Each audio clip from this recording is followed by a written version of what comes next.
is the leading investor in Bangladesh. এটা Chinese এবং Australian based একটা কোম্পানি।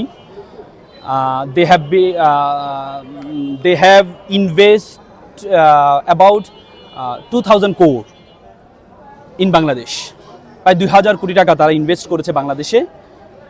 সেই ব্যাটেক্সের চেয়ারম্যান জনাব মিস্টার ফ্রাঙ্ক, ওনার বিরুদ্ধে উনি আজকে প্রায় 5 বছর ধরে এই ব্যবসা করছেন, এখানে ইনভেস্ট করেছেন উনি এবং ওনার এক অস্ট্রেলিয়ান কলিগ সহ। ওনাদের প্রায় আপনার 3000 এমপ্লয় আছে বাংলাদেশে। দেশে ওনারা মাঝে মধ্যে আসেন। ওনারা প্রায় বাংলাদেশের করোনার পরবর্তীতে প্রায় 4টা কোম্পানি যারা আপনার দেউলিয়া হয়ে গিয়েছিল, ব্যাংকের মর্গেজ দেওয়া ছিল, ব্যাংক দেউলিয়া ঘোষণা করেছিল, ওই মৃত প্রায় 4টা কোম্পানি ওনারা কিনে নেয় 2022 সালে। এবং কি তাদের যে দেওনা পাওনা ছিল, এই যে আজকে যে রাজিউল হাসান যে বাদী, ওনার কোম্পানিও উনি বিক্রি করে দেন। এবং সেই বিক্রির শর্ত ছিল ব্যাংকের প্রায় 97 কোটি টাকা ছিল এবং ইনভেস্টর প্রায় 8 কোটি টাকা পেত। সব কোটি টাকা প্রদান করে 2022-এর শেষের দিকে এসে ওনারা কোম্পানিটা ট্রান্সফার করে দেন। ট্রান্সফার করে প্রায় 3 বছর পরে হঠাৎ করে যে রাজিউল হাসান যে বাদী, ওনার হঠাৎ করে মনে পড়লো যে আমার গুডউইল বাবদ উনি নাকি আমাদের কাছে 7 কোটি টাকা পান। তখন ওনারা ঢাকা কোর্টে একটা মামলা করলেন, সাথে আবার গাজীপুর কোর্টে এসে 2টি মামলা করে দিলেন। এবং ওনারা যেহেতু বিদেশে থাকেন, ওনাদেরকে ভয় পাওয়ার জন্য ওনাদেরকে একটা এমবার্গো নিলেন, যে মানে বিদেশ গমনে নিষেধাজ্ঞা। তখন ওই দুইজনে, মিস্টার ফ্র্যাঙ্ক অ্যান্ড মিস্টার প্রশান্ত সাক্সিনা, দুজনে দেশের বাইরে ছিলেন। বিজ্ঞ আদালতের প্রতি সম্মান রেখে ওনারা দেশে আসছেন। দেশে এসে ঢাকা কোর্টে যে মামলাটি জামিন নিয়েছেন, যে এমবার্গো যেই নিষেধাজ্ঞা ছিল সেটা প্রত্যাহার করেছেন। পরবর্তী ওনারা জানতে পারেন 2025 সালে আবার আরেকটি মামলা গাজীপুর কোর্টে একই বিষয় নিয়ে আরেকটি মামলা করলেন। এখন এই কোম্পানির আপনার যেহেতু হচ্ছে সকল কিছু ট্রান্সফার করে দিয়েছেন, বাদী সুকৌশলে ওনার বন্ডটা, আপনারা জানেন যে এক্সপোর্ট ইম্পোর্ট করতে হলে একটা বন্ড ওয়্যার হাউস প্রয়োজন হয়, সে বন্ডটা উনি ট্রান্সফার করেন নাই। উনি বললেন এই বন্ড বাবদ উনি 1,30,00,000 টাকা পান। আমাদের যে ক্লায়েন্ট মিস্টার ফ্র্যাঙ্ক এবং প্রশান্ত, ওনারা এই টাকাটা পেমেন্ট করে দিলেন, 1,30,00,000 টাকা দিয়ে দিলেন, তারপরে বন্ডটা ট্রান্সফার করে দেওয়ার জন্য।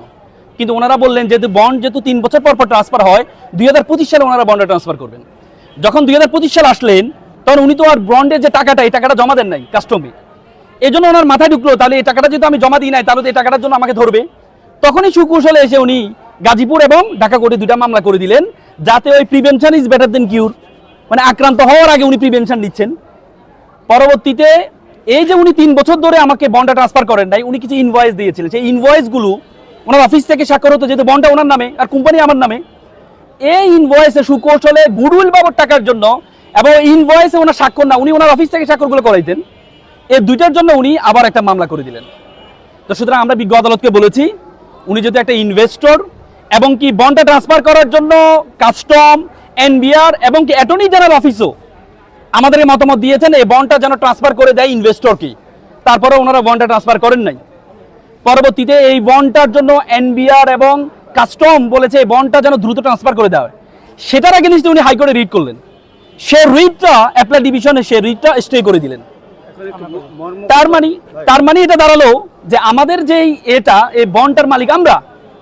তো সুতরাং আজকে যে কমপ্লেনেন্ট, যে অভিযোগকারী, আমরা যতটুকু শুনেছি অভিযোগকারী এই যে ডিবি হারুনের খুব কাছের মানুষ ছিল, হ্যাঁ, এবং কি তার সাথে আরেকজন যুক্ত হয়েছেন সাবরিনা হচ্ছে আওয়ামী লীগের যে উপদেষ্টা মণ্ডলী ছিলেন, এসটি ইমামের ছেলের বউ।